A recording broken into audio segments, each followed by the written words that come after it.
இன்றே டவுன்லோட் செய்து உங்கள் ஃபேவரட் ஷோக்களை என்ஜாய் பண்ணுங்க.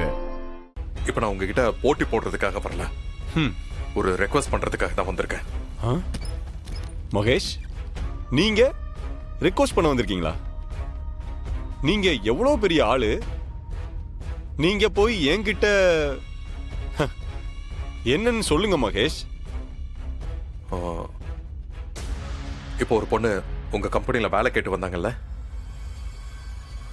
அவங்க பேர் கூட அஞ்சலி. ஆமா, அது அவங்க பேரும் அஞ்சலி இல்ல, அஞ்சலி மகேஷ் சந்திரன். அஞ்சலி உங்க ஒய்ஃபா? ஆமா. அவங்களுக்கு நீங்க வேலை கொடுக்க கூடாது. என்ன மகேஷ், உங்க ஒய்ஃப் எப்படி என் கம்பெனில வேலை கேட்டு வந்தாங்க? கொஞ்சம் பர்சனல் பிரச்சனை, நாங்க 2 பேரும் கொஞ்சம் பிரிஞ்சிருக்கோம், அதனால தான் வேலை கேட்டு வந்திருக்காங்க. ஓ, அதுதான் விஷயமா? ஆனா நான் ஆஃபர் லெட்டர் ரெடி பண்ண சொல்லிட்டேனே, அப்ப ஸ்டாப் பண்ணிட்டு உடனே அவங்கள வீட்டுக்கு அனுப்பி வச்சிருவோம்.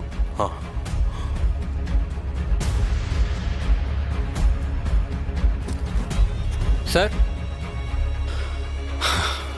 நீ அஞ்சலிக்கு ஆஃபர் லெட்டரை கன்ஃபார்ம் பண்ணிக்கோ. Okay sir. அஞ்சலிக்கு இங்க வேலை கொடுக்க கூடாதுன்னு சொல்லிட்டு இருக்கேன், ஏன் முன்னாடியே ஆஃபர் லெட்டர் அனுப்புறேன்னு சொல்லிட்டு இருக்கீங்க? என்ன மகேஷ், கஷ்டமா இருக்கா? ஹர்ட் ஆகுதா?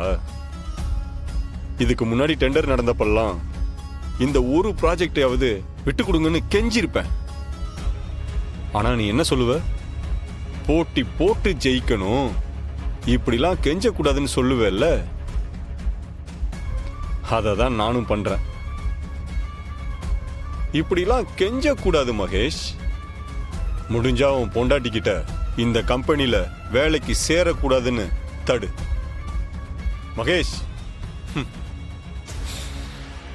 இது என்னுடைய கம்பெனி, இங்க யாருக்கு வேலை கொடுக்கணும், யாருக்கு கொடுக்க கூடாதுன்னு நான் தான் முடிவு பண்ணணும்.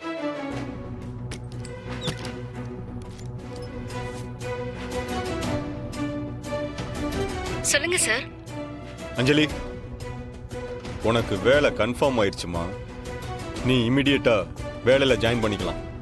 நாளைக்கு ஷார்ப்பா 10 மணிக்கு ஆபீஸ்க்கு வந்துரு. Thank you sir. உன்னோட salary 1,30,000. Thank you sir, thank you so much. ஏய், இதுக்கு எதுக்குமா எனக்கு தேங்க்ஸ்? உன்ன மாதிரி டேலண்ட் உள்ள ஒரு ஆளை வேலைக்கு எடுக்கிறது என் கம்பெனிக்கு சப்போர்ட்டா இருக்கும். கடைசி வரைக்கும் இந்த கம்பெனிக்கு உண்மையா இருக்கணுமா? பாய். அவ்வளவுதான் மகேஷ், முடிஞ்சது. பிக்கப் டிராப் நீங்க பண்றதா கூட பண்ணலாம், இல்ல கேப் ஏதாவது அரேஞ்ச் பண்ணணுமா சொல்லுங்க மகேஷ், அதையும் பண்ணிக்கலாம். ஏ மகேஷ்,